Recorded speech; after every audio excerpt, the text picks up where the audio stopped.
Você viu aí, trechinho, solo, baseado no solo do Keith Richards, no começo dos anos 60, que ele na realidade estava tocando, aí estava inspirado nos solos do Chuck Berry dos anos 50. Então o começo do rock and roll é da década de 50. Aliás, esse livro aqui, O Universo da Guitarra Rock, sem querer fazer propaganda, mas já fazendo, esse livro aqui tem toda a fraseologia do rock, desde os primórdios, começa aí nos anos 40, em Sister Rosetta Top, e vem vindo até os nossos dias. Esse é apenas o volume 1. Aqui nesse livro são 86 guitarristas e todas as fases da história do rock. Mas o que interessa aqui, o começo da história do rock, que é a década de 50, que era uma época muito legal. Eu era criança, eu lembro, a gente ouvia tudo, rádio, e a gente gostava de ouvir rock para dançar, né? Criança, né? Gosta de dançar, gosta de curtir e tal. Então, foi muito legal.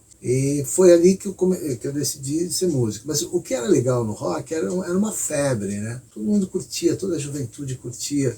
Foi realmente um movimento musical transformador.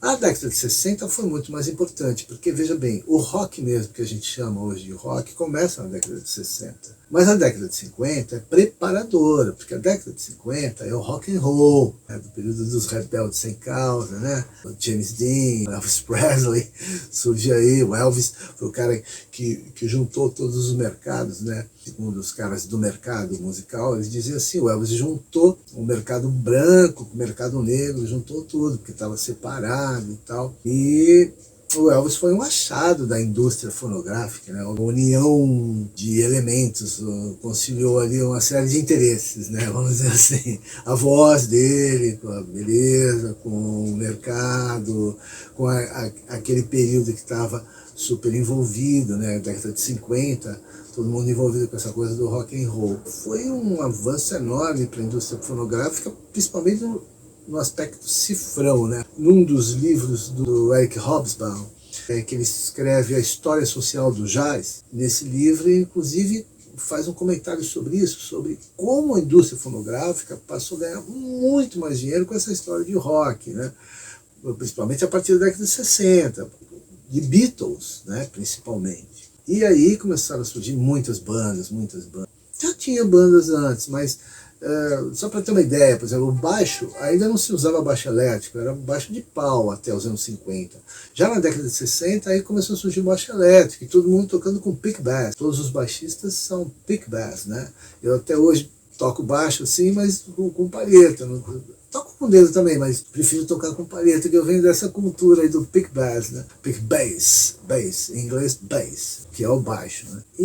Mas aí é curioso, né, lembrar de todos esses períodos. Mas o rock and roll dos anos 50, ele é transformador, principalmente do ponto de vista sociológico, do ponto de vista dos costumes, porque eu lembro que os costumes começam a mudar, né? Eu era criança, depois, obviamente, aí já adolescente, década de 60, 70 já era adolescente, o comportamento sexual e etc e tal, até porque veio também na década de 60, com o rock, com a real chegada do rock, né, com a invasão britânica e tal, aí veio também a moda hippie, a onda hippie, né? Absorvida pelos Beatles, né? E que foi uma via de duas mãos, né? Os Beatles absorveram e ao mesmo tempo enviaram de volta. Eles eram muito influenciadores, né? Foram os grandes influenciadores Beatles, né? Eu lembro na época que as pessoas falavam assim, o Paul, o George, o John, mas como se eles fossem nossos parentes, né? Eu tinha uma prima que era bitomaníaca, né? Aliás, eu tenho vários LPs, eu tenho toda a obra dos Beatles aqui em LP, parte dessa obra foi dela, que ficou para mim, porque ela faleceu, ficou para mim, o único músico da família. Era bitomaníaca, e ela falava, o John, o Paul, o John, mas como se fosse assim, o vizinho, como se fosse um amigo, como se fosse um parente, né?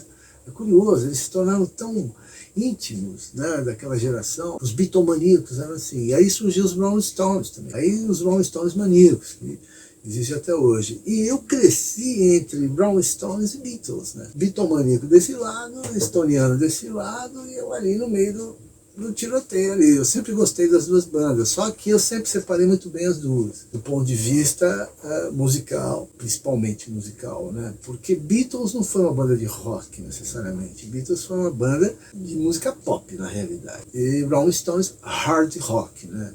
O hard rock dos Stones na realidade vem tudo do blues, né? A gente já sabe isso, todo mundo sabe que o rock vem do blues, ok?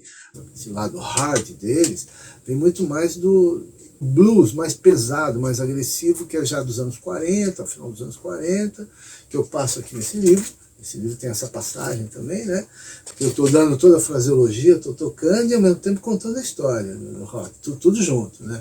Então, é uma história de mudança de costumes, é uma história de mudança de paradigmas. A juventude da década de 60 não dá para comparar com nenhuma outra, principalmente o hipismo, o psicodelismo, a libertação sexual das mulheres, etc. Eu lembro bem disso.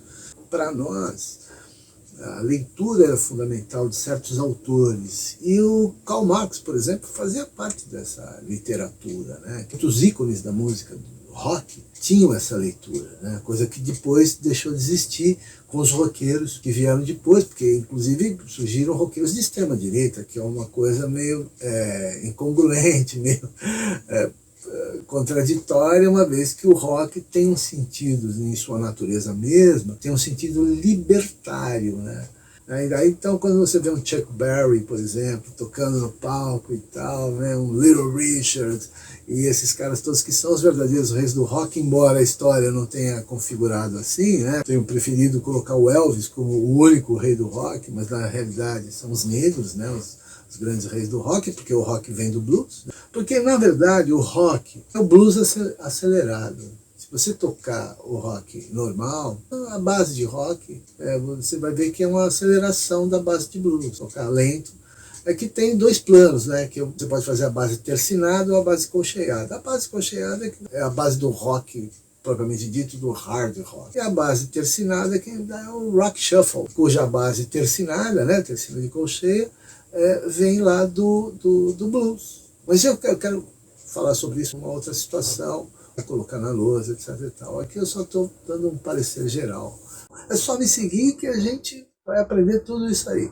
Tem informação pra caramba para passar. O que eu queria acentuar sobre a história do rock, surgiu um tipo de liberdade geral, né? Por exemplo, os homens se tornaram cabeludos e todos tiveram uma tendência a usar o cabelo mais comprido, mesmo aqueles que não gostavam de usar cabelo comprido, mesmo eles acabaram adotando um cabelo mais comprido, né? Essa nova postura do homem cabeludo é uma nova postura, é um novo design do homem, é um outro homem.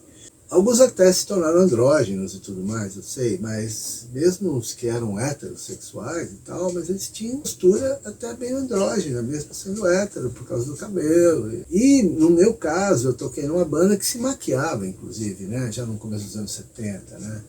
Foi uma das primeiras bandas no Brasil a usar maquiagem, aquela maquiagem que o Kiss vai usar mais tarde. Então tudo isso está dentro da cultura do rock.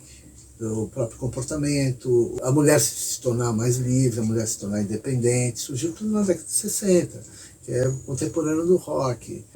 Os casais já não permanecerem definitivamente juntos, começaram a surgir divórcios, separações e tal, que não existia tanto antes, porque os casais queriam manter a aparência. O casamento já tinha acabado, mas queriam manter a aparência de casado, né? Então, a partir da década de 60 que começou a surgir essa libertação em geral, que para os conservadores, até hoje, né, os conservadores que estão aí, inclusive presidentes conservadores, né, de países e tal, normalmente ligados à extrema-direita, para os conservadores é um absurdo, né, então, mas isso aí para nós era tudo normal, né. Eu lembro quando a Woman's Lib saíram na rua, na década de 60, com seio de fora, né, andando na rua, aquele monte de mulheres, assim, centenas de mulheres andando sem nu e tal, porque aquilo representava a liberdade, a libertação sexual, que trouxe para a mulher outros encargos também, porque antes ela era só dona de casa, né? Ela só era submissa ao marido, depois ela se tornou livre, mas aí também ela teve que trabalhar também. Então, veja bem, quando a gente fala de música, a gente não está falando só da música, a gente está falando de sociologia, está falando de comportamento, está falando de sociedade. Porque quem produz música é a sociedade, são os homens, são as mulheres, São as pessoas. Essas pessoas vivem em grupos sociais. Então não dá para falar de música sem falar de cultura e sociedade, como naquele meu livro, né, que eu tenho um livro que eu lancei em 2012, que chama-se Música, Cultura e Sociedade, onde eu relaciono a música a várias ciências, e num dos capítulos eu vou tratar desse assunto também, que é a música do ponto de vista sociológico e antropológico, que é quem estuda mais isso especificamente são os etnomusicólogos, né? A música das etnias humanas, né? Por etnias. São mais voltados, os etnomusicólogos, para a música da tribo e tal, dos povos mais antigos. E os musicólogos, em geral, estudam mais a música mais das civilizações mais modernas, né? Então, civilização ocidental e tal, mesmo oriental, mas mais moderna. Voltando ao rock and roll, o rock and roll foi extremamente libertário. Então não faz sentido eu ser roqueiro e ser conservador ao mesmo tempo, né? Contra o sexo livre, essas coisas todas e tal, porque o rock, ele é na sua natureza mesmo libertário. Agora, nem todo roqueiro, mesmo lá nos anos 50, era libertário. Ele estava de paraquedas ali, né? Inclusive tem muitos ícones do rock, que estão aí até hoje, que não eram necessariamente libertários, que se tornaram ídolos do rock, sem ter assumido, vestido essa camisa, né?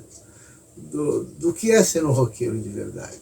Roqueiro que se preza é um roqueiro libertário, na política, nos comportamentos, etc. e tal. Agora é óbvio que a gente vive uma sociedade que, na média geral, é conservadora. Não só no Brasil, no mundo, né? Naquela época não, a gente vivia em grupos que eram mais libertários, né? Porque éramos todos roqueiros. Agora, tinha um grupo também de roqueiros que eram mais conservadores, já existia, claro. Só que eles aceitavam numa boa os outros grupos de roqueiros que eram libertários. Essa é a diferença. Eles usavam cabelo comprido também, mesmo sendo conservador, né? Nos costumes, na moral, etc. e tal. Então, o rock and roll, como música, foi libertadora do ponto de vista social, comportamento, etc. e tal. Se quiser estudar a música mesmo, estudar o rock, a fraseologia do rock, o livro é esse. E pode servir até para outros instrumentos, de base, obviamente, né? Porque a técnica da guitarra, ela é específica da guitarra, né? Então não vai servir necessariamente para o piano, porque não é a mesma técnica necessariamente. Mas a fraseologia poderá servir. Né? Aqui está escrito num padrão de pauta e tablatura. O tecladista, por exemplo, lê pauta, ele vai ler aí e vai tocar. Então é isso. Me segue, se inscreve no canal, dá like e me segue, porque tem muita informação pela frente. Só me seguir, tá? Eu estou no Instagram, estou no Facebook, estou no TikTok, estou aqui no YouTube. Tamo junto, vamos embora, vamos nessa. É isso aí.